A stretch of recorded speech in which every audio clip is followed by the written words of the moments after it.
Welcome everybody. Welcome everybody to the Safe Cafe. This is David Lassoff. I'm your host with Tim Coomber in Scotland. Hello, Tim. Good evening, young man. How are you doing this week? Oh, I'm doing real good. Thank you very much. And of course, there's Rich Beer out in New Mexico. Hello, Rich. Hey, everybody. Tonight, our guest is we're fortunate to have our first filmmaker on. And by the way, Safe Cafe number 10 brings the Safe Cafe into double digits, so we're happy about that. And I guess we could be silly for a minute. Right. Okay, and so we're now number 10, and our filmmaker guest Ryan Martin is here with us tonight. Hi, Ryan. Hey, how's it going? Good. Ryan's checking in with us from Toledo, Ohio. And anyone who's watching tonight, I want to just say that checking in through Google Hangouts, the question, where you can text in your questions and comments is up. So feel free to do that. If you care to tell us where you're coming from, that would be cool. State, province, country, that would be not GPS location. So tonight, I thought it'd be a great program if we could talk about something called the decentralized future. And before we get too far into that, I thought we would just talk about what that means. You hear the words these days, decentralization, or decentralized this, and the decentralized future. And for the sake of everybody who might not know what that is, I thought we might spend a few minutes discussing what that means. Because, why would you want to have one? Is a good question. So, anybody want to take that on? Well, I would, as I've been saying for weeks on end. I mean, decentralization. I mean, it's. Do you know the one thing I always, when I hear the word decentralization, I think it sounds really Russian. So I look at it in two ways. I either think it's either naturalistic, as in that's what nature does, or fractal. I mean, that's the way of looking at life. It's fractalized. Everything is connected. But if you try, I don't know if you're aware of the Mandelbrot, which was the famous fractal picture. And the idea being that every section you went into, it would change constantly and constantly. And it's kind of like that's what decentralization is. There is no leader. And if anyone wants to sit on this cafe and debate to me that there's a leader in this world, then I'm open for it, and we'll do a 3-hour podcast because I'll tell anyone why there isn't any leaders in this world, and basically what decentralization is, instead of being the Russian oligarchical word, it's basically we're returning as a culture. We're taking that next step into following what nature's about, and why I think it's essential is that. That's what we're going to talk about right now. What we're kind of doing is there's a technological race going on right now compared to where we are as human beings, and this decentralization is the next critical step, because if we don't, the machine will take over, and that will be decentralized if it's not controlled by a human being. So what decentralization to me is centralization is what's going on now. It's what's crashing everything. It's what you see and you witness everywhere, whether it's in politics, whether it's just the viciousness that's going on in this world. That's centralization. Every one of those will be rooted down to somebody, one person, having a rule. And as I said to Ryan the other day, a lot of this is done by people who died a long time ago. These rules we live by. And decentralization is everything against what you see in the world now. So if you're fed up with slow internet connections, decentralized offers you better, quicker connections. If you're tired of being being watched on, which we know we are on this show, then the new world is going to be other than that. I mean, to me, decentralization in a simple way is saying, look outside your window it's the old Bill Hicks joke. You know what I mean? You're fed on your media about, you know, Yeah. war and pestilence and violence. You look out your window and you see birds singing and, you know, little insects running around. That's decentralization. It's freedom. So what you're saying is that it we do need to get there, but if you just look outside, it already exists in nature, and if we would just, you know, in a sense, opt out of the hierarchical systems in the world because we had another alternative, because we were smart enough to create a, a, a, an opt-out, opt-in option, I like to call it. Then we could be more naturalistic, where everybody could, you know, peer-to-peer, so to speak, live like the birds and the bees and the ants do.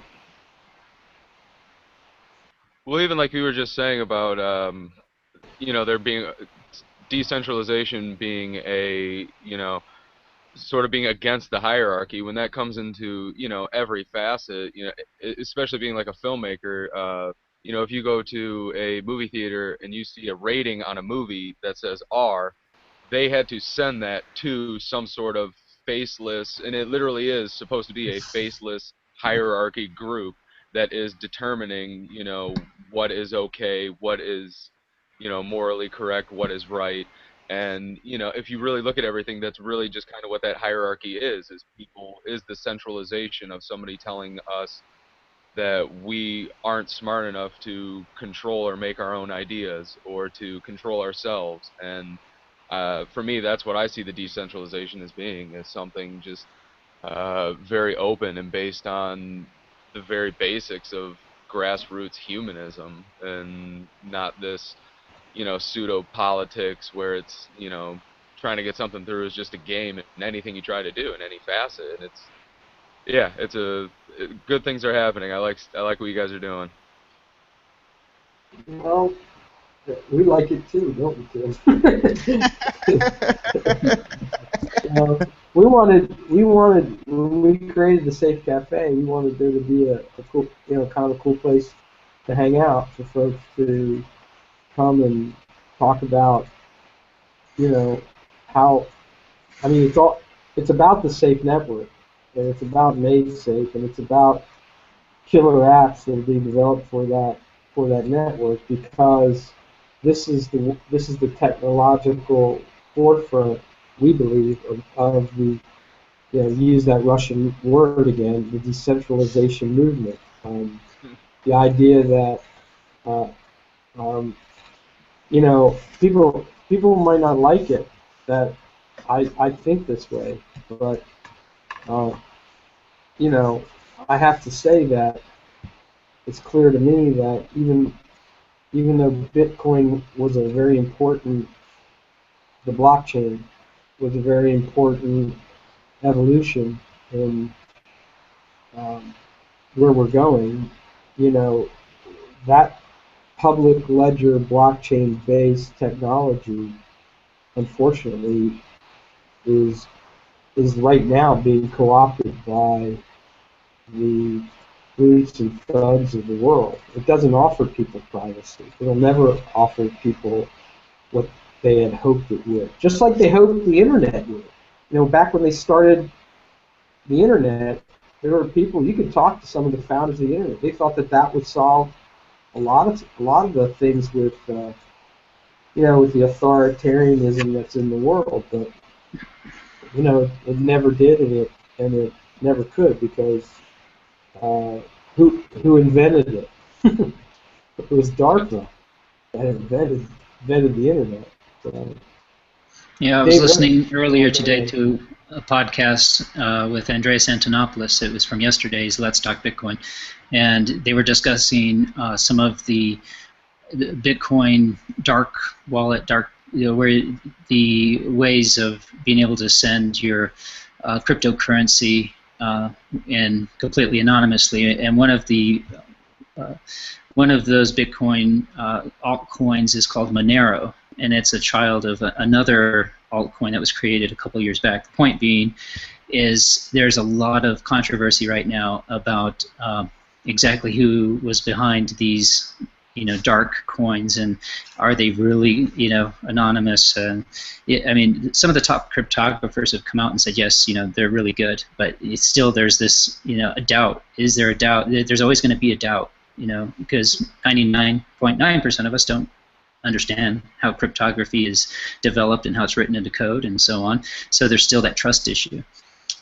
It'll be nice when there's a time when everything is on a made-safe network and it's going peer to peer to peer, on encrypted on the way out and decrypted on the way in, and that right there takes care of a lot of the that doubt that whatever you're doing is truly private.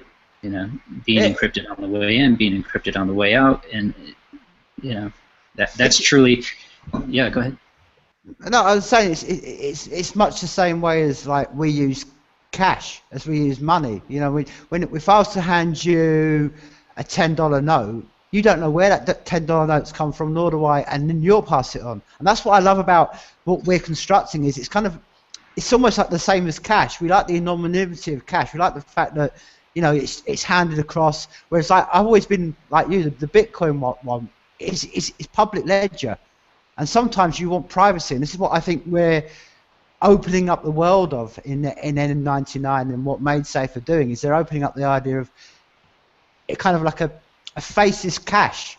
But do you understand what I mean about the concept of cash? That it's anonymous, it's transferable, it's instant. There's no one. It's not like writing a checkout where you're saying I write my name, a bank account. This is all free, like a banknote, but without a banknote. It's quite mind-blowing when you think about it. Yeah, well, what's really cool about SafeCoin is that it's really crypto cash. People who understand the proofing concept of what SafeCoin is and how it's intrinsically tied to the protocols of the Safe network will walk away realizing that, wow, I've got really untraceable money. I mean, there's not even, really, from transaction to transaction. This is going to, it's going to be wonderful because there's nothing that anyone can do about it, because once the genie's out of the bottle, the authoritarian's choice is to, until we come up with a better solution, which I believe they will at some point, we won't require the first several layers of the internet in order to do this. We're not there yet. That's years away. But until that day comes, the choice will be that the authoritarians will have to shoot themselves in the heart in order to stop it. Because the only solution to stopping it will be to turn off the internet. And that isn't going to happen because there's too many interests that will never let that happen. Well, David, you know how fearful they are. I mean, if I was to sit in my room right now and started printing my own currency, I'll be put in jail for all the rest of my life. That's how much they fear what we're doing. Because what we're saying to people is the only way. I mean, I've argued this for 20 years. People can have the puppet on the left or the puppet on the right, whatever they want to do. But the only way we're going to stop this madness and this evil in the world is by separating them from money. That's right. That's the only thing we can do, and that is why I'm not afraid. I stand up every week and say I am a complete revolutionary in that sense, because I'm advocating the separation of the state and money, which is the big revolution that humans have ever had. This is the biggest one. Right. As long as the state has control of the fiat money, they'll continue to wield their instruments of control, their war machines, their bombs and tanks and nuclear weapons. They're, spying on you, the NSA, all of that stuff is fueled by their control of money. Take that away from them, and the dinosaur will die. And it is a dinosaur, by the way.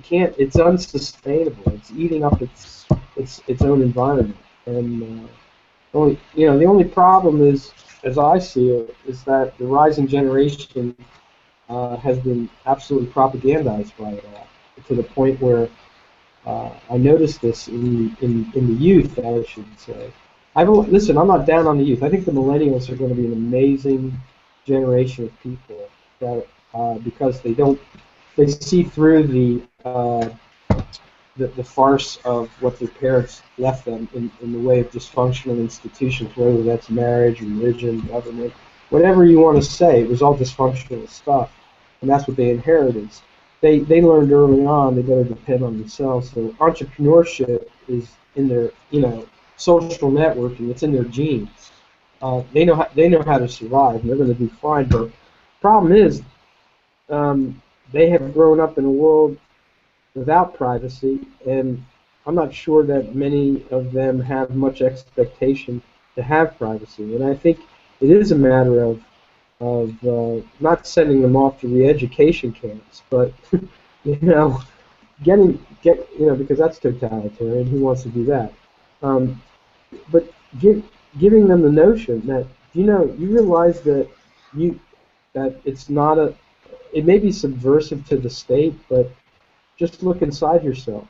Who owns you? It's okay for you to own yourself. It's okay for you to say that nobody gets to own me but me. And and why would they want why would they want to live in a world where everybody knows everything about them? They have no financial privacy. They have to adhere to this, that, and the other rules of of all the things that you know leech off of them, tax them, and use them up. Uh, if they had another option, don't you think they might want to know about that? And I think they will. I think they'll absolutely run to this when it's robust and ubiquitous. And that's our task is to create that with killer applications like Network 99 and Studio 99, which Tim, you asked me to get into a bit. That's the sister application of Network 99. It's a bigger job to develop that, but that'll enable filmmakers and broadcasters to use uh, virtual-based studio equipment in conjunction with Network 99 to create their own art or finish what they're doing without spending horrible sums of money that they have to do today to do that sort of thing. I mean, David, there's a great line which ties so well into what we're doing. But the beginning of Bad Ideas, which is I'm sure Ryan's going to talk about in a minute. But the first line in the film is what? Well, Ryan, what's the first line in the film, man? And then you wake up. And that's it. That's where we are. Wow. That's where we Wow. are. Wow. You see, now that says everything about that. You're exactly right. That says everything. And then you wake up. And that's what has to happen to that generation. Because it's like they don't know that they've been mesmerized and hypnotized. And somebody has to come along and say, wake up, wake up. Yeah, Hey, I don't know how I got somehow got in the minority of being very, I don't know, just at a certain point I stopped kind of caring about the advancement of technology, and I didn't even get a Facebook or a Twitter, or actually I wasn't even online really, period, until I finished Bad Ideas and started promoting it. And then I kind of saw, these techno monsters that were roaming the internet, and seeing how everyone what everyone was using them for, and how they were I don't know, I feel like the webs behind them all, and I could really easily see them because it was so fast and it was so already advanced and people were so into it that, from being somebody who was totally cut off from the internet to going to Facebook and seeing people write, everything, giving up their entire privacy to the point of where they were eating dinner at that moment, who they were with, what music they were listening to. And we, like, in America, we obviously know that the NSA, yeah, Tim loves that. We know the NSA is watching us, obviously, and not maybe not even watching us, but at least recording it, and it's being kept somewhere.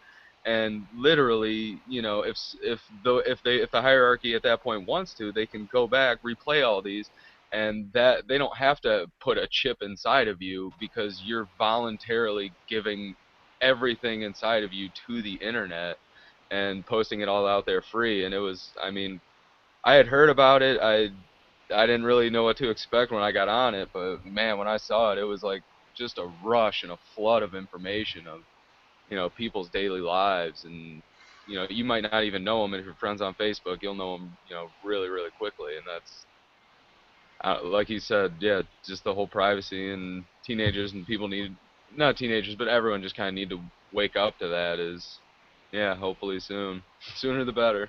The the the default of the safe network and applications that will work on the safe network um, is privacy. It's like you have to opt out of it. You have to. Nobody gets to spy on you, and it's okay. We all want to share our lives with other people. That's normal. But there's also this. It's like I don't understand how it's not natural for somebody to, like, I don't want anyone else to make that choice for me. If I want to share my life with you, I want to be the one who makes that choice. Hmm. And that's what it means to have a privacy option, because the privacy is a function. I mean, people who want to talk about freedom better be talking about privacy, because you can't be free without the ability to be private. If you can't be private, you can't be free.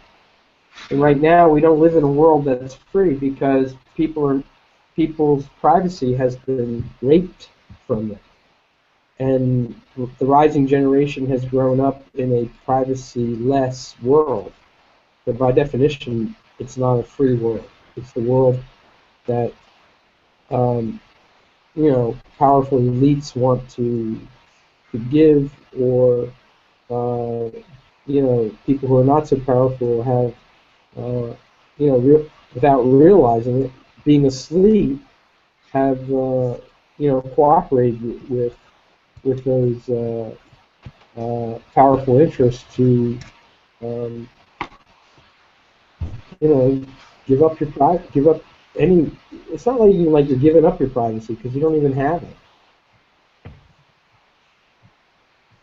No, try live in this part of the world, David. I mean, what Ryan was just saying then. I mean, it's not only what you put on the internet. I mean, man, if you live in my country or countries, you watched anyway, and they're put onto these faceless networks that are stored on CCTV storers and savers, and who knows who's watching this and for what reason. Now, I mean, I don't want to sound paranoid, because I'm not paranoid, but it's more that I never asked for this. I didn't ask for, when I walk out into the street, for the right to be filmed by everybody. And equally, like, I can't go out. I mean, you ask Ryan, I don't know what it's like in the States, but when I was at uni and I tried to make a film, if I wanted to go out in the public streets of Leeds to make a film, I had to ask permission. But they can film me. Yeah, they can film you without permission, but you have to ask permission. Exactly. Who wrote that rule? What meeting did I miss on that one? Was I asleep or something? I obviously slept a long time, man. That's why I feel like I've been in bad ideas. I mean, have I been in the centre of time or something? I've missed all these meetings. Well, with that introduction to the movie, Tim, why don't you take it away and interview Ryan about the movie and about his career as a filmmaker. We want to know more about Ryan. Before we go any further, can we just show the clip then, because it at least gives our people an idea, because then we can. All right. Yeah? Yeah, let's do it. Okay, so what we're going to do is, right now, I'm going to screen share. Whoops, let me go back here a little bit. I'm going to screen share my screen here with everybody, and we're going to watch the official trailer for Ryan Martin Filmmaker's movie called Bad Ideas. And this is the official trailer for the movie. And Tim, I'm going to start it and just tell me that it's full screen when you see that it's full screen, okay? Yep.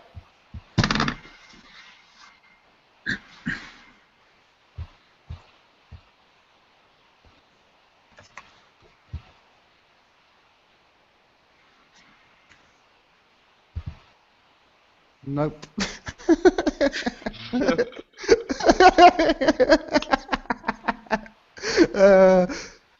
All I've got, David, is you looking there, bewildered. Okay, hold on a second. Here we go, here we go. We had something then. We advanced a bit. Yeah, operator error. See, human control. Alright, you can make fun of me. Yeah. Brilliant. Hang on. Come on. I know, man. What are you doing with that, dude? Google, Screen share. Screen share. Okay, does that come up now? Is it there? Whoa, whoa, whoa. I've got your screen. Are you looking at a YouTube screen now? Yep. Yeah. Alright, cool. Now hang on.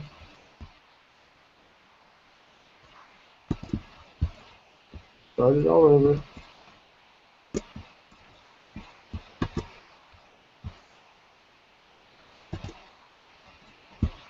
Yes. Good? Got no sound. Oh wow. No sound? I'm not hearing it. Look at the professionalism in this cafe.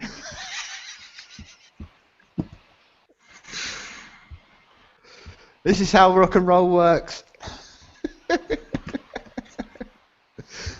Are you not seeing this? Are you not seeing it? We're seeing it, but not hearing it. Well, I'll recommend everyone go and watch it by themselves anyway. Ryan, talk about the visuals. I want to.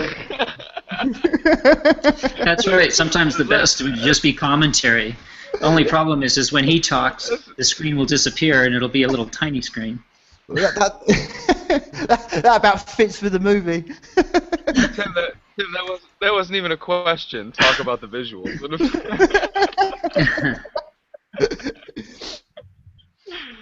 So go on, I don't. so tell us about the film, Ryan. Just give us a short, your breakdown of the film, because for people who aren't aware of the film, just give us a brief synopsis. That's what you have to do as a director. Come on. Oh man, this has actually been the hardest part about the movie because it's so. I tried to keep it so so open and free moving, but it's about a stranger who wakes up in the astral plane, or as I call it, the astral field, and he um uh if the astral plane is actually, it would be where mediums go to look up the future, to look up the past, and so essentially it turned into this world where past, present, future, real and unreal, everything that we've ever thought of in this world came from the astral field, and there's actually so much more in the astral field that we don't know about that. Um, but anyway, the stranger sort of wakes up in the middle of the center of time in the astral field, and he's slowly manipulated by characters into believing that he knows a woman named Love.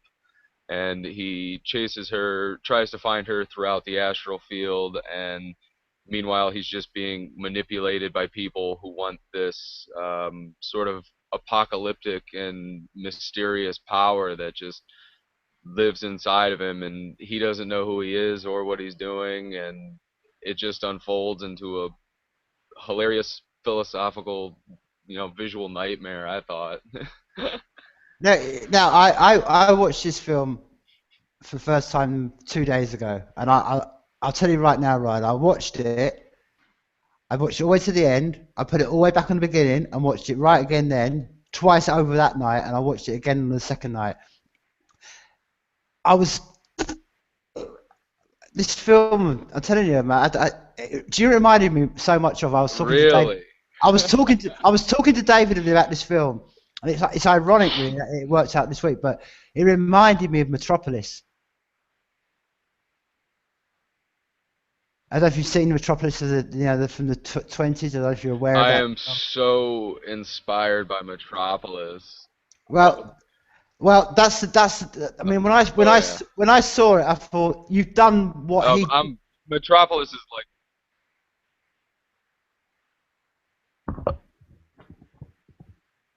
Go on. Am I getting lagged? No, no, you're fine, man. Go on. Oh, I was just saying Metropolis is always inspired.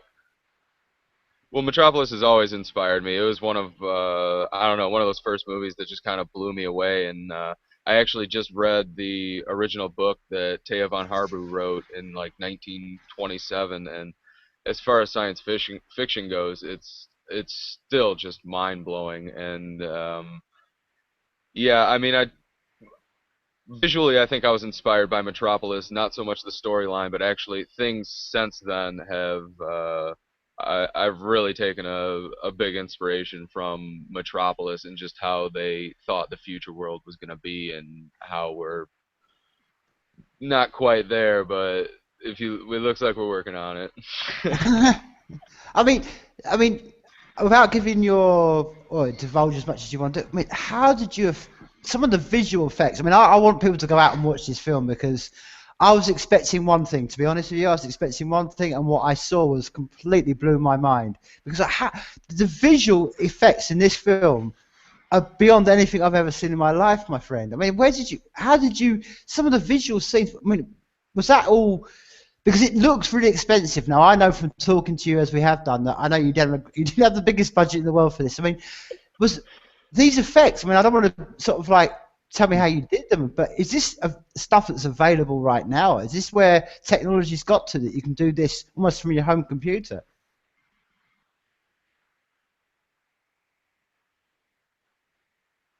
Oh yeah, I mean, so many of the effects were just working with layers and kind of making like taking one frame, making it larger, maybe flipping it horizontal, flipping it vertical, sort of erasing part of it.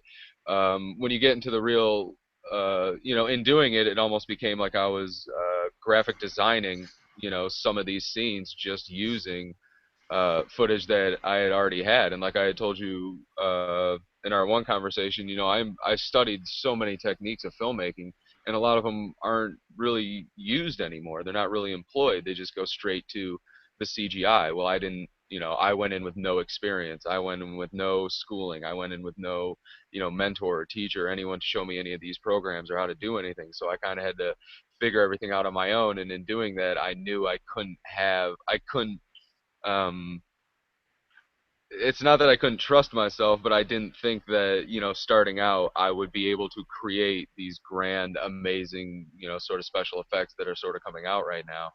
And I just kind of had to slowly do it, just kind of go with what works, really just try to smooth out and kind of keep it. I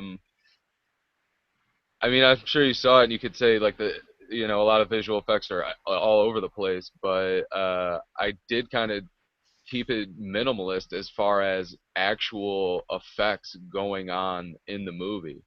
And I think that's one of the things that stands out about it is you see a lot of color changes, you see a lot of just weird type fractal type composition going around the borders, and it's actually fairly minimalist compared to what's going on, and it almost has this. I think Bad Ideas has a really good sense of just innocence to it. It seems, uh, yeah, especially the stranger going around confused, being manipulated by everyone, and having to fight the voices in his own head, and yeah, after getting in there and seeing all the colors I was making, and once you get into the editing process, it is a totally different storytelling, you know, way of doing it.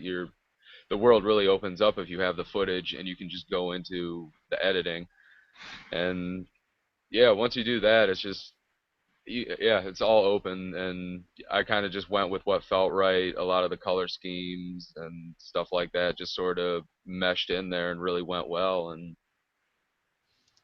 What So about God, you were I'm the glad I'm done with it.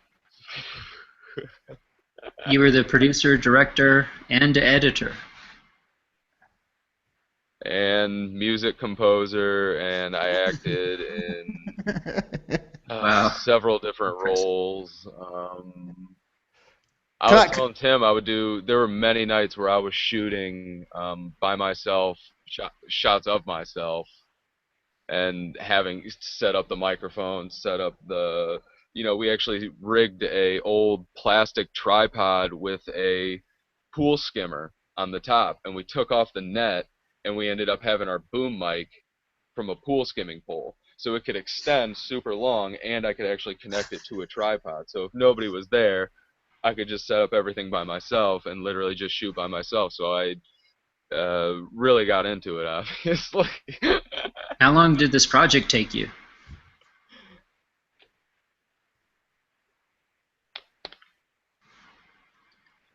Did that come through? um, Originally, I had spent about 1 year writing all. Yeah, yeah. I'm getting some lag. Um, I had spent about 1 year writing it because I knew, starting right away wouldn't be the smart idea. So I spent an entire year writing it, and then, uh, and that was probably, I think, 3 drafts, maybe 3 drafts I wrote. And then I knew I was not done writing it as I was getting ready for it, but I said I had enough here. I have enough here, so I'll start getting some props together. I'll start, finding some friends who maybe want to be in the movie, and we put it together, filmed it for 2 years, and then I spent another year editing it, and yeah, so about 4 years, and it literally was, I think, 12 months in the editing room because I'm trying to build up, and I actually had been working on the editing as I was shooting it. So some days I would go and get footage, come back, bring all that stuff into my computer, start editing it, start playing with it, just to make sure that I had enough to, cover any sort of effect that I wanted to do to it. And then, sure enough, the next day I'd be right back at it again. I would just keep inputting, shooting footage, importing it, playing with it, shooting input, just over and over and over again, every day, every day, every day. And yeah, it took forever. I mean, So had, oh, go ahead. go on. Have you entered it into any film festivals? I was about to say. Oh, really?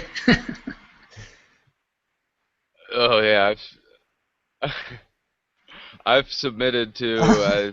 I stopped counting, but it's somewhere I think in 60, 62 or 65.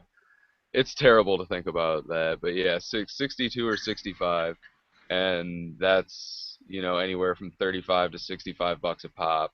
That's my dime. That's yeah. We've been in 4 so far. We won 3 awards. 2 prizes, 2 second place prizes in science fiction, and 1 in experimental filmmaking, which I think taking first prize in experimental filmmaking is pretty cool, considering I didn't know anything about film or filmmaking, and all of a sudden I'm experimental filmmaker. But I guess that's how it goes. Congratulations. Oh, Ryan, what I Oh, was thank you, thank you.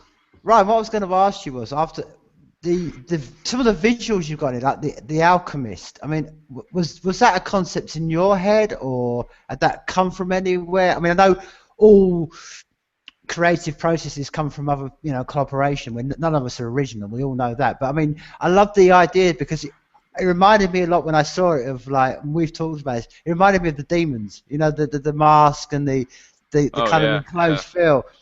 So I was just asking, where did you get a lot of your inspiration for that from? The design of the alchemist or the Yeah, character? just generally, because some of your character, but particularly the alchemist. I mean, I liked it was very kind of visually strong from an art point of view. So where would you get the inspiration from? Um, well, originally he was supposed to be a voodoo priest, and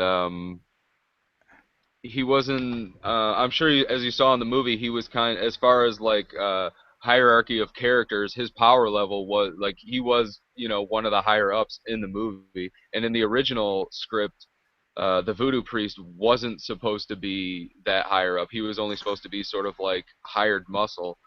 Uh, but then I sort of wanted somebody who had been in this astral field for so long that they began knowing how to control certain things of it, certain parts of it, being able to really, really manipulate it. And I think, yeah, now that you bring up the ceiling demons, I mean, yeah, it really would be one of those uh, ceiling demons that we've talked about, those ones that are higher than the ceiling, that are above and beyond the certain figureheads that we have or whatever.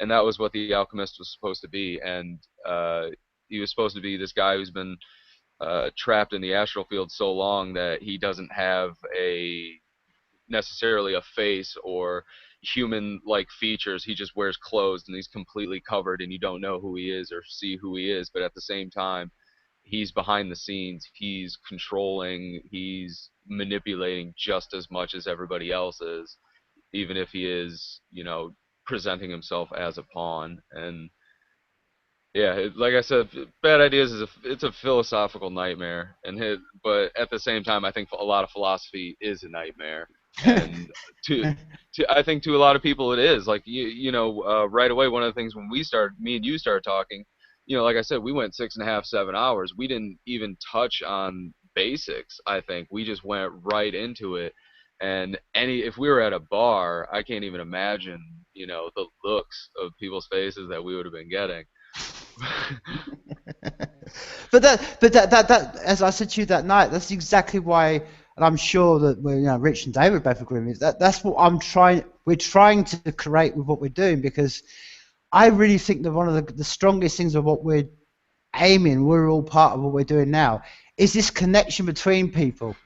I mean, I was saying this to Ryan the other day. It's once you get people connected and we can have 6-hour conversations, and that's what I aim to put onto the table for N99, of saying people, look, this cooperation, this having the chance to speak and meet with each other is one of the greatest things that we've got as human beings, but it's been taken away from us. I mean, we're all aware of this. We know how much, like we were going back in this discussion earlier on, there's barriers everywhere. I mean, we were saying before, everybody wants to put everybody in a box and say, oh, this is what you do. So you're a filmmaker, you make films. Rich is a filmmaker, so he makes films. Now, I'm sure all of us, we've all got the creative expression somewhere. I mean, I play music, I love to make films. I'm sure Rich is the same. I'm sure he's done a few, dabbed his hand in paint and stuff. I'm sure even David over there, we've all got something creative we do. I'm sure there's I reckon David does knitting. I can see him knitting away with his big afro head. Well, yeah, like I told you the quote of there's a director named Mark Isham who did the movie Trouble in Mind with Chris Christopherson. I don't know if anybody saw that, but he said, he taught a film class, and he said, if you're here because you think movies are cool and you want to do things and you want to be around people and you want to be a part of that mainstream, stay here because I can teach you. But if you're here because you stay up all night and you don't know who you are and you are constantly asking yourself questions and trying to be outside of your box, then you just might as well leave now because I can't teach you anything. Yeah. And that's just so true, because it's, as somebody like me, somebody like you were just saying, we have our different mediums, and it's not a matter of, you can call me a filmmaker all you want. I used to be a rapper.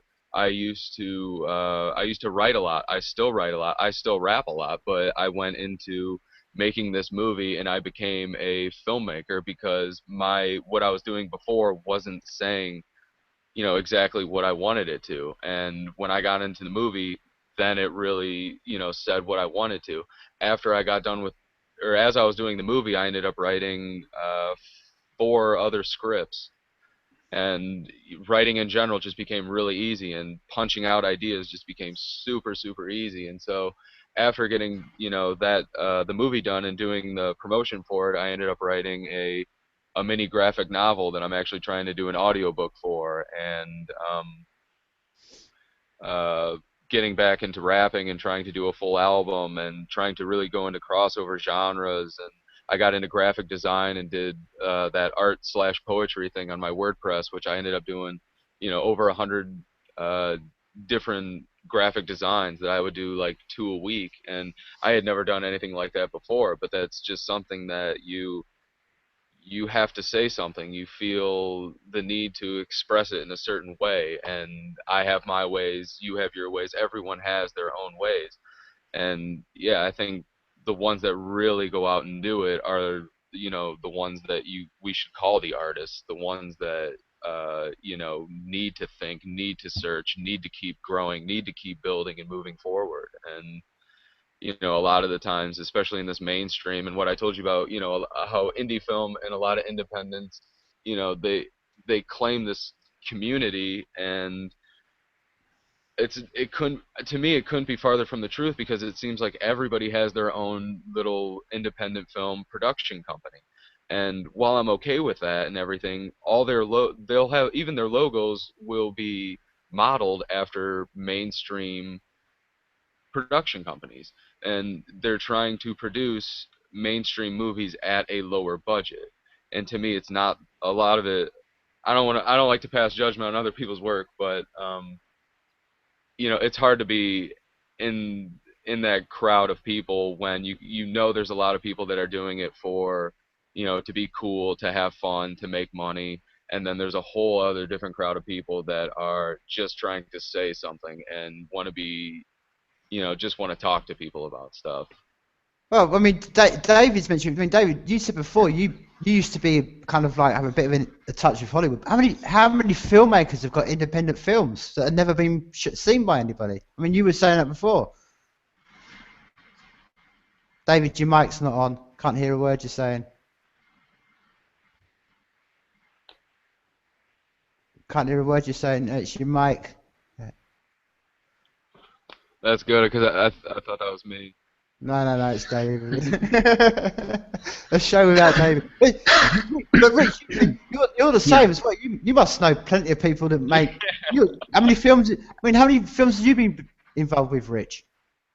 I was involved with one. Just the one, but not. Yeah, no, my wife, she wrote a film years ago. Me too. Yeah, she wrote a film. I should say she wrote the screenplay years ago. And back in 2010, she got the idea that we're going to make it happen now, and that's when I met her. And I was one of the camera people. We worked on this project. It's called Billy Shakespeare, and this project took about 45 days to shoot, and it took us about a year and a half of editing to kind of get a final product out there.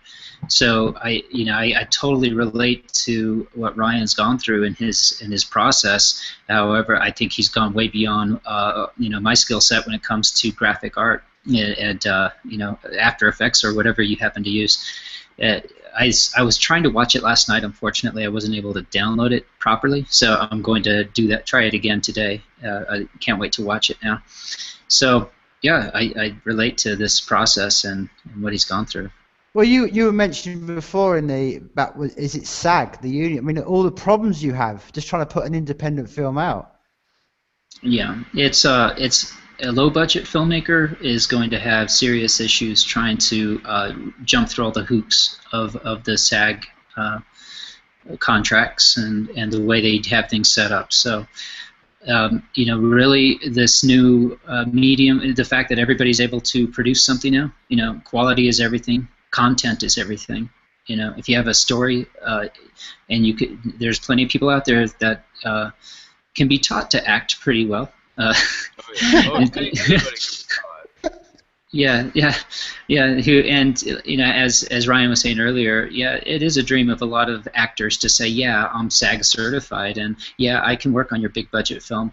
But then conversely, you look at John Voight. John Voight actually ended his SAG contract because he had a friend who wanted him in a film, and he just couldn't get things to jive with SAG. And John Voight, I don't know if he's back with SAG or not, but he actually exited for a while because he had issues with it. And I can just see a future where there's a decentralized, autonomous organization that has all the SAG style benefits built into a contract that is online and all of the disbursements are done autonomously through, and this is the future. We're not going to need governments. We're not going to need unions. We're not going to need corporations eventually. Unfortunately, we may still need lawyers at some point, but hopefully not very much. Of course, that's a governmental thing, but you know what I'm saying. There's always going to have to be moderators, unfortunately. There will always have to be moderators, but in the future, we'll be able to agree before we go into a contract who those moderators are. They don't have to be governmental moderators. They don't have to be corporate moderators. We can decide before we go into a contract with each other who we are going to turn to should we have a conflict, and that's a new paradigm. Well, I think you're right. I mean, what you were saying as well, and I've been amazed by I'm always amazed by how much talent is out there that isn't obviously at the moment because they're not in unions or they're not recognised. I mean, some of the acting is unbelievable in your film, Ryan. I mean, are the guys in it, are they professional? I mean, or is that just something? No, my God, no, no. They are all friends of mine. Yeah, there was no professional actors. No, I think. Yeah, no, they had, some minor things like stage stuff, like, school, whatever, but no, nobody had ever done anything, so it was all just friends of mine, and I think that's one of the things that, what he was saying earlier about, or what Rich was saying, you could, get somebody to, it's kind of easy to teach people to act, and, one of the things that I was kind of known for was just kind of sitting back and smoking and just going, louder! So the opposite of Jay and Silent Bob. No, I would just sit back and, half the time they would be doing good, and if I could just kind of, if all it took was just like this little tiny bit of frustration, and for me to tell them, like, you have to be just a little bit louder, and they would, I would be able to tell them, I could do lines for them, I could act out the line for them and tell them, like, which way to do it, how to say it, that sort of thing, and it really, the bartender he was there for quite a while. We filmed a lot of his stuff. Well, I don't know if he would want to talk about it, but he was there from day one. He was one of the. Whoop. I'm sorry. No, go ahead. What was your biggest challenge? What was your biggest challenge? For us, we found that sound was quite the challenge. How did you find sound to be a challenge?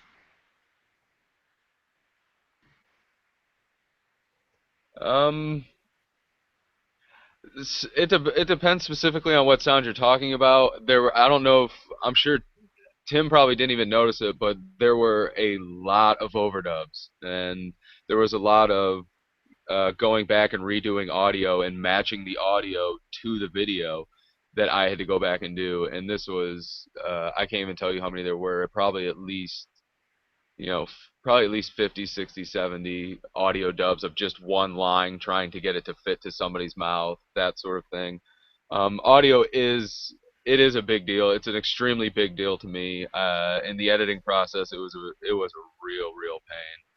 But yeah, I don't know. The one of the biggest difficulties for me was just, even getting the audio and knowing, like, what was a pain and what I didn't like, just struggling to keep going and go that extra day, and just to keep getting footage and to not give up, and to know that, even though I had no experience, no idea what I was doing, that I was smart enough in my handling of it that I would be able to come out with something very close to what I wanted. And it came out to be everything, more than what I wanted. And yeah, So did you ever turn to stock footage, stock audio for any of your project? Not stock audio, but I actually went to, there's the Prelinger archives, if you look them up online, where this guy's trying, I think he's just archiving all these old public domain black and white, like Super 8 films, and all the instructional videos, and How do you spell that? army videos and car videos, and Prelinger,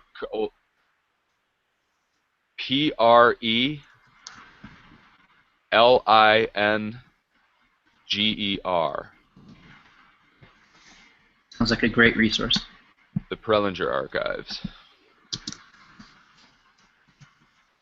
And Oh yeah, amazing resource because you can do anything you want with it. They offer all sorts of different video formats. I made a music video with the footage. I added a bunch of the footage to Bad Ideas in my special, effects color, world. I added those in there to give it to give Bad Ideas the idea of central time and not just being me in small town Ohio filming independent movie.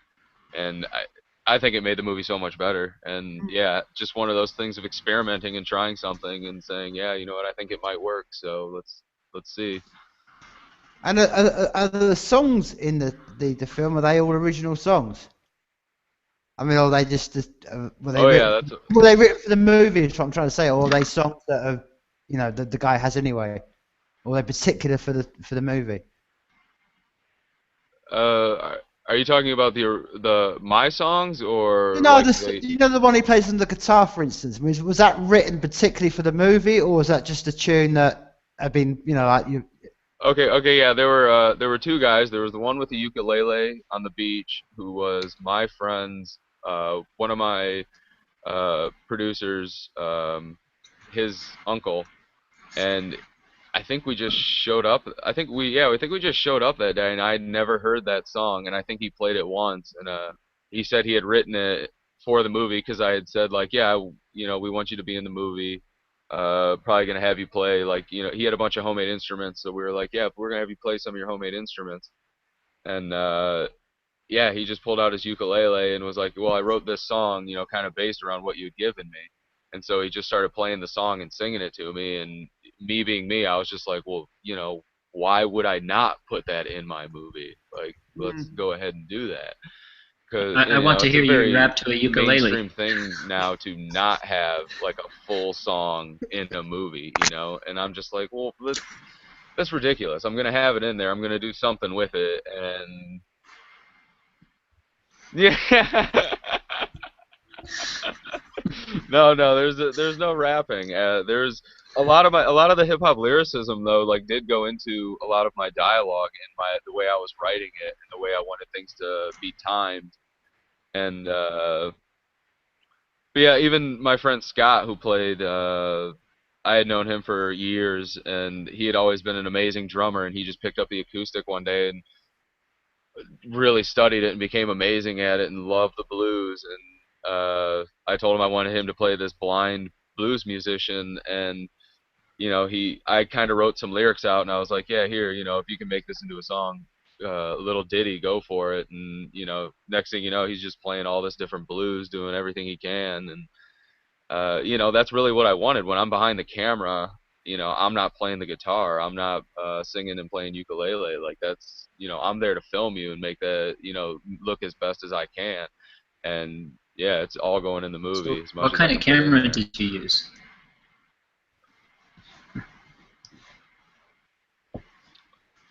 Oh man, shoot, I'm so bad right now I can't even remember. Uh, Panasonic. I know it shoots in 24p, and it's not HD. And that I cannot remember for the life of me right now. Wow. Right. That's Do how you know long what? it's been. Like I said, huh? I was just going to say, do you know, I've written some line down. I want you to talk about this line because I think it really ties with where we are right now. The fact we're all talking in this cafe about what we're trying to put together. I'm going to read you the line. It's from the end of the film. I want you to tell me about it. Yeah. So Okay. it's little is known about the end of time. Yet so much could be said about it in this one moment. All time existed simultaneously. Every creature that had ever existed was joined together in this single experience, and the depth of that moment and the events leading up to it will always be discussed in the idle hallways of life everywhere. That's a good line, isn't it? But I don't know. To me, I think it just plays into the idea that we are all linked throughout time and space. Past is relevant to future, future is relevant to present, present's relevant obviously to everyone present. But it's just this endless cycle, and one of the things we have now is the internet, and uh, it's like we love referencing Bill Hicks. One of the things he said was we have all the power and tools and the generations of all the greatest minds in the world at our fingertips, but let's hear what these pop stars have to say. Let's put their ideas down on record so that they're kept forever and ever and ever. Whereas some languages are literally out there now dying, and meanwhile pop stars here are thriving. And um, yeah, to actually be to think about that moment that you're so close to everything that's uh, been before you and been around you now, that you feel like you can almost see the future, is you Had feel you like ever you're living it. You studied feel like you're living the dream. the Akashic Records? And it is something that should be talked about throughout the subconscious. no, exactly. I mean, What's that? that's what I'm saying. That's what I love about the film, because it was so. You caught two things I really liked about it. Was one, that you caught up this whole moment of waking up, which the Matrix, as we spoke about the other night, never did. But that whole coming out of the dream of this world we're living in into the new world that's coming. I love that you caught that in the film. You caught it really well. And equally, like you just said then, I mean, what the aim of when we all create stuff, I sort of feel we're all talking about what we want. And this is, I don't know, what you kind of showed at the end of that was what I loved about the end of the film. You're saying that basically the truth of life is that what we go out to build is only dependent on what everybody puts their head above the parapet and says, this is what I demand, this is what I want. I mean, you were talking about when we were talking about how hard it was to make films and get them produced and stuff. I mean, tell me if I could give you, that's what I'm saying, what would you want? In a world that you could create, what would you want? Oh, wow. I don't even know. I mean, and I think that's the best thing, though, is to say that, I don't know, but when I go out there and, when I want it, hopefully it'll be there. But in a world of being, creative, you just want to be, whatever the moment calls for, you want to be able to go out and do it. Mm. And um I mean, yeah, I mean, I couldn't really say, because I don't want to say that I have, like, because the idea of perfection is imperfection. I mean, there's anything that I'm at my most happy when I am around other people and we are all happy. So if I'm not gonna go out there and just put I'm not gonna put my ideas out there first ever. And even in bad ideas, anybody who was there with me can easily tell you that um, if they were doing a line from the dialogue or something, and they were always open to go further, say whatever they want. If they were able to know what's going on with the scene, take control of everything, I was like, you know what, just go ahead and do it, because I'm filming that live moment of you, and that's what I want to capture, is you in that moment of live expression. So yeah, which I'm big into imperfection, and I'm all for everyone's ideas, not just my own. A lot, but being where I am, being who I am, I kind of had to be the Kickstarter of a lot of my own ideas. But yeah, everyone that I work with is more. I love people to just chime in and tell me how to say something, how to do something, if something's not working. I mean, all of that. But I mean, I know from my experiences talking to a lot of people when we've had them on the show before. No, I mean, and I'm sure you're the same. I have no desire to do this for money. I mean, I love the line you said to me. If I had more money, all I would do is put that into making a better product, you know, a better production. And it's the same thing, is it? What we all any of us want to do is Bigger and better. I mean, exactly yeah. Well, bigger. I mean, if they, if I make something that's weird, they tell me they love it. They tell me it's weird. They give me money. I'm gonna go out and be weird for them and make more weird for them. And that's what I want to do. And it's just making a decent living that sucks.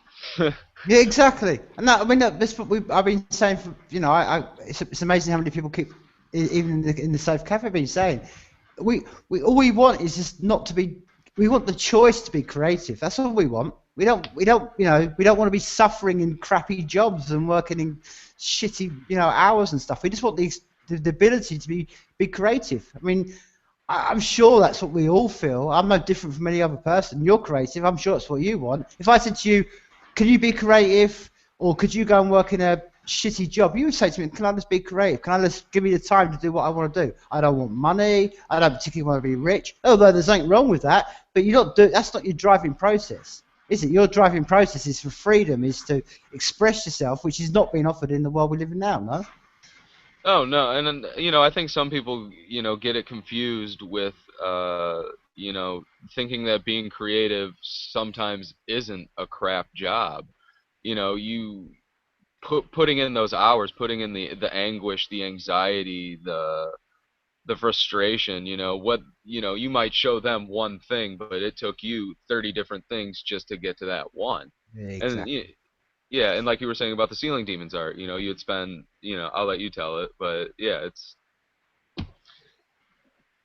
It's yeah, which we were saying, it's the process of generation is the most difficult thing. I've been saying for a while. I think one of the hardest things that we live in the world right now is that a lot of people who generate this creative experience, like I was saying about the ceiling demons are, and I don't want to tell the story again, but it's the idea that if I had a way that every time I was generating something, that at least I'd have the ability of getting something back for that, it would help a lot, because, as you said, I think the true element of being creative in anything, whether it's in technology or anything, is basically you're never satisfied. Man, I'm never satisfied. no, we But wouldn't be artists. You wouldn't keep painting. You're not gonna wake up one day and paint a painting and say, "Fuck, that's it, I'm done." Boom, mic drop. You're not gonna do that. That doesn't. We always have something to say. There's always more. Until we live in some sort of somebody's idea of a perfect society, there's always going to be those, the people that can't sleep, the people that have to go out and, graffiti a wall, or, write a novel, or start an, internet cartoon or something. well, it's one of the things that we have in common. We have, I mean, from my little conversation this week, the two things we have in common really are without even knowing each other, are the Ceiling Demons and Bill Hicks. And both, I know Bill Hicks's line is always like you just said, Yeah. if we could all just put it together and put our brains in together, what could we create? And that's where I've said this before. I'm doing this for him, man. I'm doing this so this, you know, Network 99, N99, what we're doing. This is, I'm hoping to do what, if he was walking this planet, what he would be doing right now. You know, it's like he said, like you said, like the Seaman Demons said, like so many people say, if we can only just put ourselves together, man, what we're going to create is going to be brilliant. You know, and that's the exciting thing about where I think we stand right now, because we've got the ability. You know, I remember 20 years ago we didn't. I remember I was saying to you the other day, when I met Bill years back, I met him there and then, but I had no chance to keep in contact with him now. Whereas now I can. Do you know what I Yeah, mean? yeah, Even, yeah. even even this ability, even the fact that we can all sit here and hang out and chat. I mean, these are only, to me, great. The next step is what he was talking about. Oh yeah, I mean, like you said, creatives are going to change the world, and they're the ones that are going to be doing the most thinking, and they're going to be the most organized, and they're going to be the most heartfelt, and I think that's what's really going to be able to make them, get some stuff done, rather than backtracking, and like we seem to be doing quite often. Exactly. I mean, I just want to put the word out there while it's in my head. We've actually now gone live, so people have gone on Twitter and they see N99 on Twitter. That's the live page for the new upcoming freedom network of the world.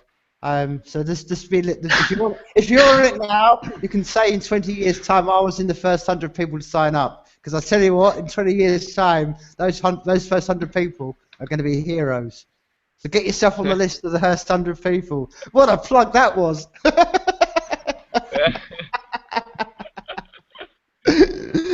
Hey, I'm glad to be on a show and interviewed with on something that's actually I mean, not that it's geared towards what I'm doing, but it's so in tune with how I feel and what I'm doing and what I believe as a person and as an artist, and not just being on some some other radio show where they ask the goofy morning zoo crew on a radio, or some just some goofy interview where they ask you just the really mundane questions, and they want the really quick snappy answers. So just to be on somewhere talking and yeah, steps forward, and that's all I can hope for. Well, I mean, well, you're part of the world. We were talking about this in the green room earlier on. It's kind of like we're seeing this all around. What I'm trying to say is we're seeing this kind of movement towards this a lot. I mean, I'm over in the UK and I'm aware of. Well, look where I am. I'm in Scotland. We're about to vote on independence. I mean, you've got New Hampshire. While I've got two Americans on, and obviously David's gone mute, so we've got it to ourselves. We've hijacked this thing. Let's talk about your part of the world. I mean, what's this? I mean, tell me about the New Hampshire project. I mean, what's all that about? Because it's. I mean, I do. Speaking from over here, all I'm aware is there's basically a state in America that are basically gearing up to sort of basically break away. Is that in a headline? Rich, Ryan, is that roughly as it is?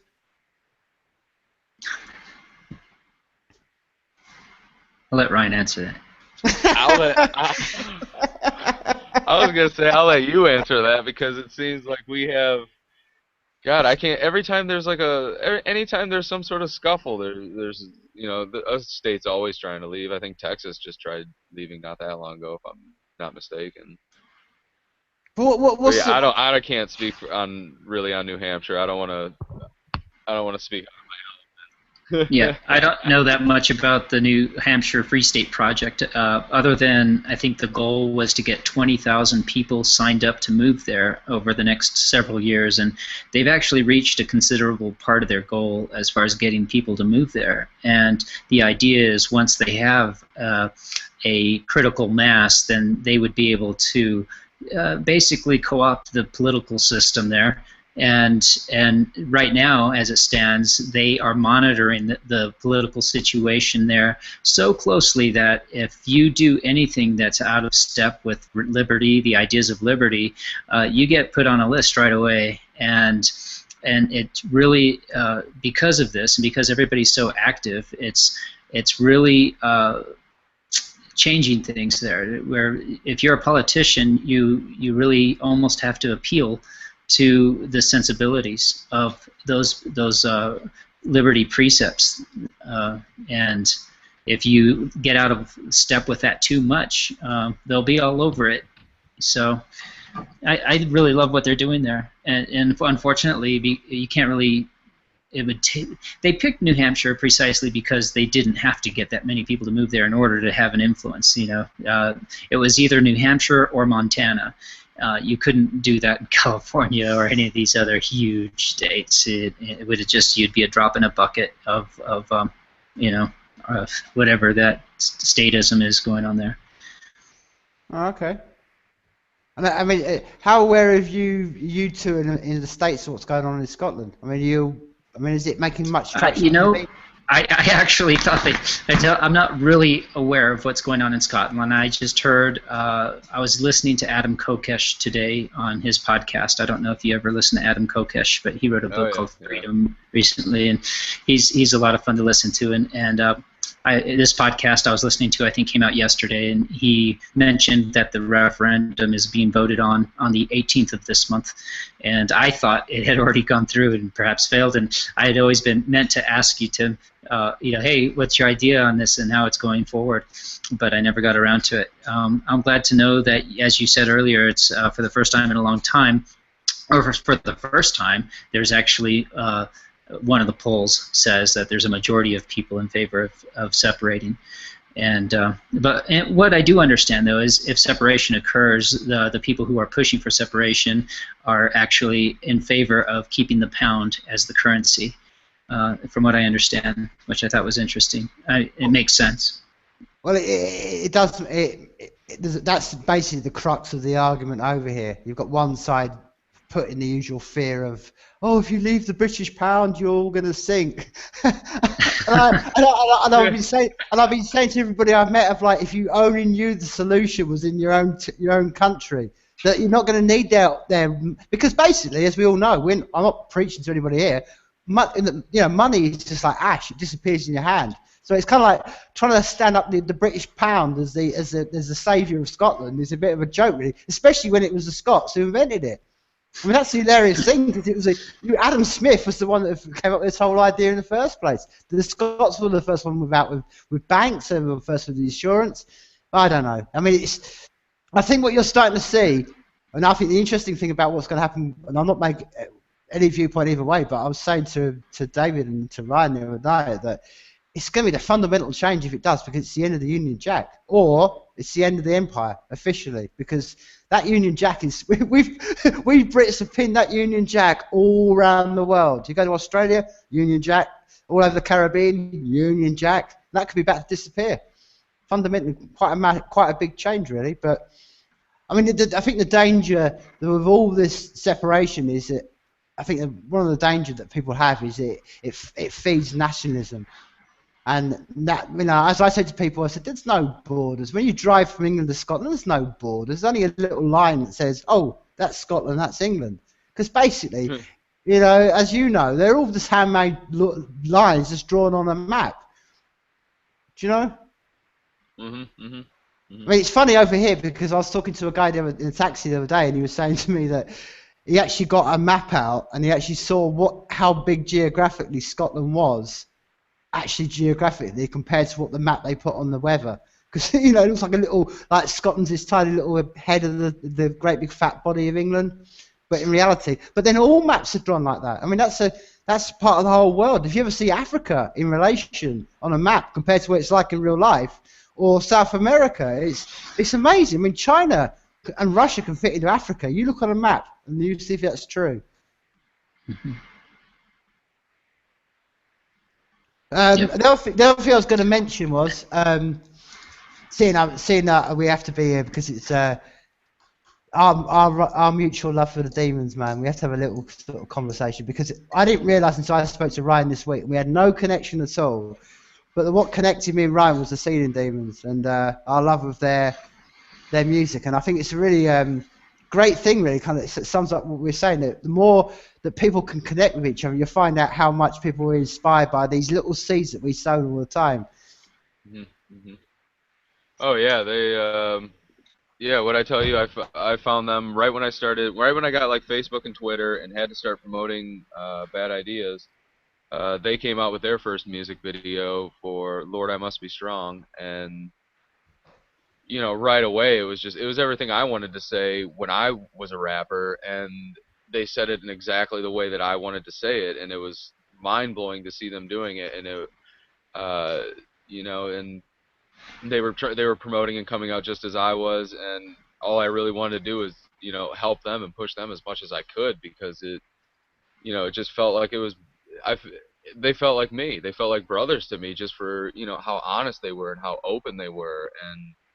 And without knowing them, I felt like I could have like put posters up on my wall and started telling people they were my best friends. But no, it's just that openness and that honestness. And I'm somebody who when I got on the internet, I would click anything. and they posted their video, and so I had no idea who they were, and I'm just like, yeah, let's click it, let's see it. And I've done this, I don't want to say a million times, but probably a million times by now. And that first video, man, really stuck out. Every video they've made since then has stuck out, and yeah, I've been listening to their album just this past week, nonstop. I had a couple friends with me last night, and they were listening to it. And, yeah, it's amazing to see artists like them who are still artists without having to play to a certain image and play to a specific audience, and can actually talk to everyone. And yeah, I don't know, I could keep talking about them over and over, the everything. Yeah, I mean, but it's perfect. What I kind of like what I said at the beginning of this conversation. What where we stand right now is a kind of like a naturalistic what we see in world. And I've always, me and Dan and Si have talked about this for hours and hours and hours. It's like all we do is throw seeds. We throw seeds out to the world, and you're a perfect example because I had no connection to you. None of us knew about each other, and that seed has sprout, and that's what I thought your paintings were. I thought you were one of the ceiling demons, because your paintings, the art you did for the ceiling demons, like, so reflected what I was already seeing, but I wasn't seeing it until I saw the art that you had done for it, and it was like, wow, that just clicks. It's so perfect. I mean, exactly, and it's kind of what I'm trying to say is that the more these seeds are thrown, that's all we're doing right now. I mean, I think one of the most powerful things is, and that's why I'm from the Bill Hicks kind of stance in life, is I don't want to be sold anything, but I think what the power of what we're going to stand up for, and then what we're going to push with N99, the power of it is this word of mouth thing.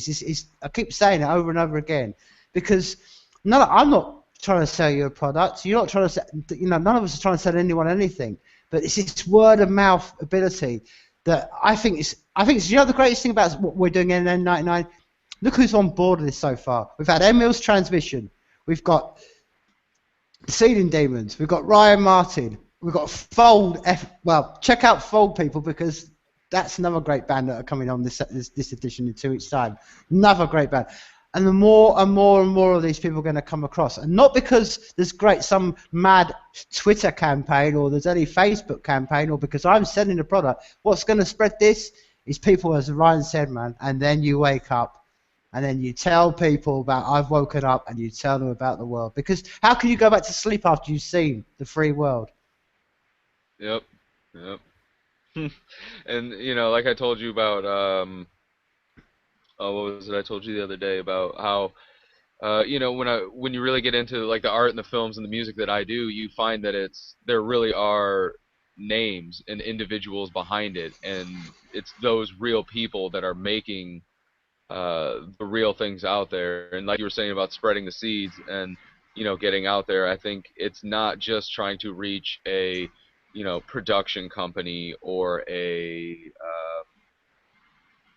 photo studio or a movie studio or a music whatever. Like, it's really about meeting the people and connecting and having that sort of connection that you can be yourself, they can be yourself, and at the same time you can both grow to become more than yourselves. And yeah, the way hearing you guys talk about Network 99 and everything that it's going to be, I I can't pretend to understand all of it to its fullest. I don't even have a smartphone. I got a flip phone.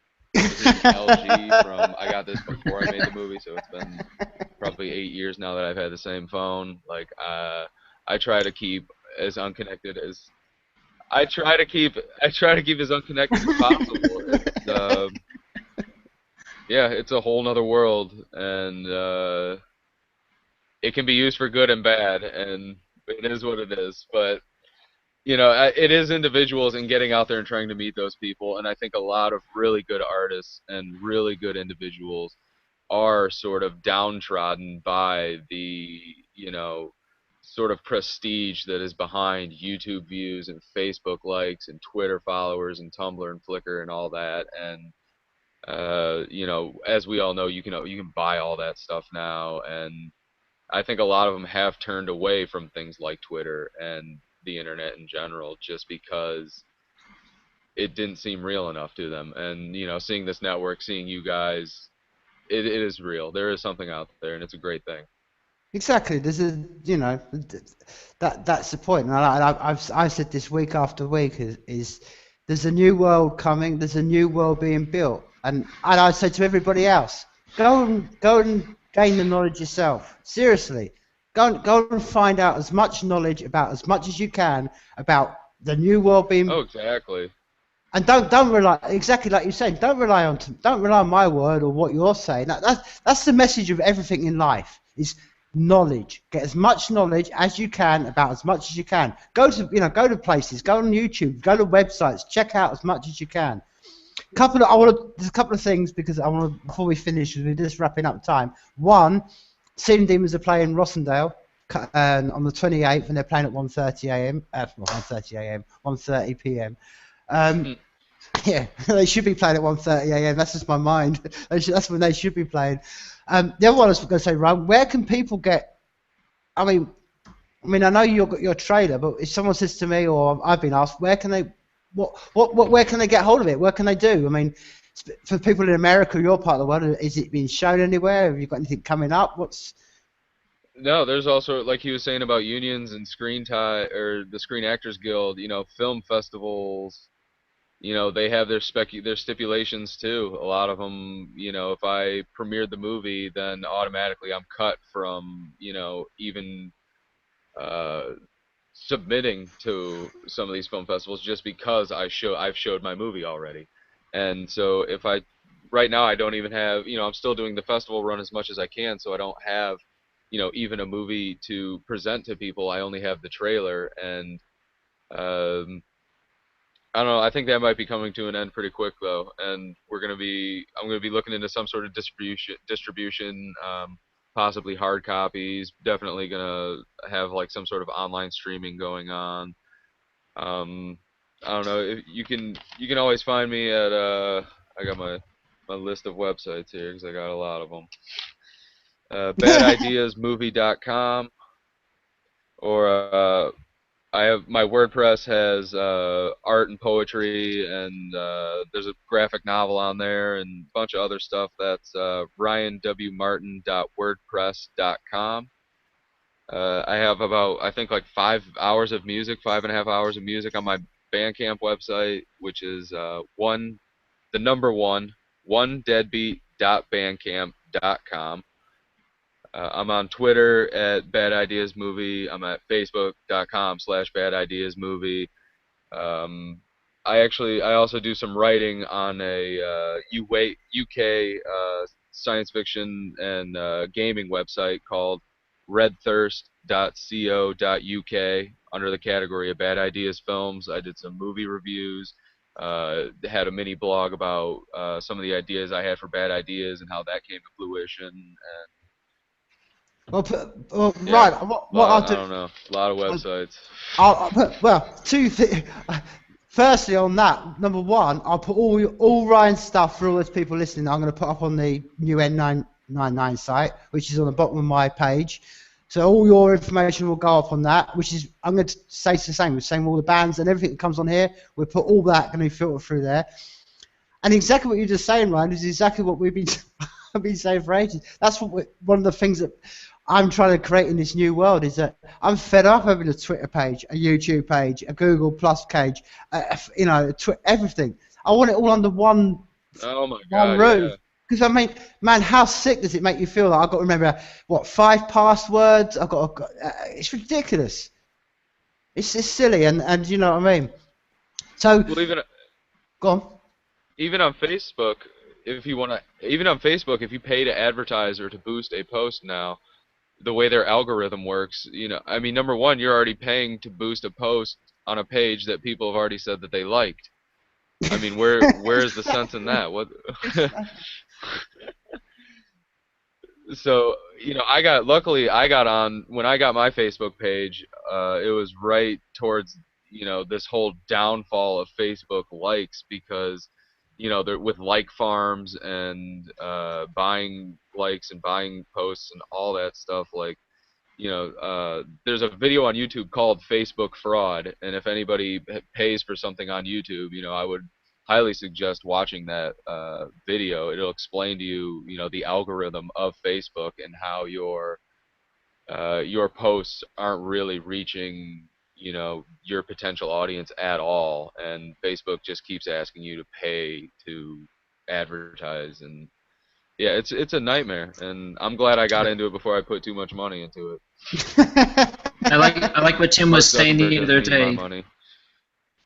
There's going to come a time when on the MadeSafe network, once it's up and running, and Network 99 has a completed product and it's up there, where artists will be able to meet each other, cooperate with each other, and Tim has this fantastic vision of a massive amount of these spheres, and it's on your computer screen, and it's taking in live data about who's getting the most hits, where is the traffic going to, and those spheres would be larger, and it would be this real-time operation where people can see what's going on in this new world, and with these entertainers, and everybody's actually who's involved is getting paid in SafeCoin. It's turning the economy upside down to where people who are participating by being creative and sharing their ideas, they're bringing value to this network, and by virtue of bringing value to this network, they're getting paid. So that's a pretty awesome concept, and it's just right around the corner, I hope. Exactly, and no hope in it, Rich. Only conviction, my friend. Right on, right on. Yeah, no, this is why we're here. The idea is a germ, and the germ is growing, and soon it'll be a fire, and it'll mix metaphors, and it'll just go and go. It's going to happen.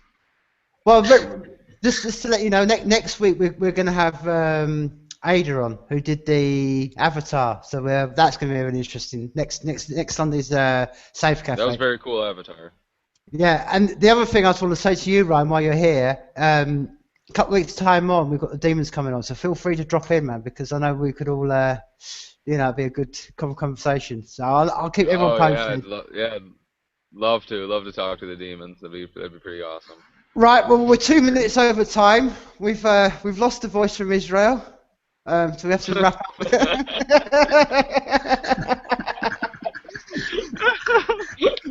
Maybe that was the green room conversation. Sorry, David.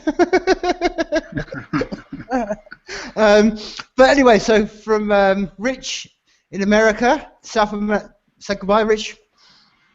See you later. And from Ryan in Ohio, goodbye, Ryan. See you later. And from myself in fine old Scotland, have a great week, and we'll see you next week. Goodbye. Matt Damon! Matt Damon! Matt Damon!